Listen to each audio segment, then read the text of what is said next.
Hello দোস্ত, আমি শরীফুল শেখ আপনাদের সামনে আবার একটা নতুন ভিডিও নিয়ে চলে আসলাম। এই যে দেখতে পাচ্ছেন রেল লাইন, এই রেল লাইন আর গরিবের দুঃখ। এই রেল লাইন যেমন কোনো দিন শেষ হবে না, গরিবের দুঃখ তেমন কোনো দিনও শেষ হবে না। সকালে আসি রাত্রে যাই,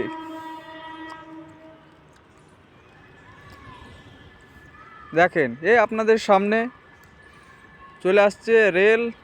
এই মাত্র দেখা যাচ্ছে এই রেল চলে আসছে, দেখেন।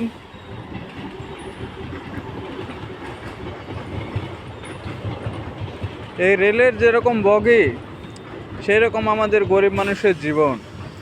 এর যেমন কোনো রাস্তার শেষ নেই, তেমন আমাদের জীবনের কোনো শেষ নেই। শুধু দুঃখ আর দুঃখ, দুঃখ আর দুঃখ। সকালবেলায় ঘুম থেকে উঠে এসে এই কাজ করতে হচ্ছে। দেখেন আপনাদের সামনে কাজ করছে, এই দেখেন বালিটা তুলে বেড়াচ্ছে, ফির এখান থেকে মশলাটা মিশিয়ে কাজ করা হবে। এই আপনাদের সামনে বিল্ডিং। এটাই ভাই প্রবাস জীবন।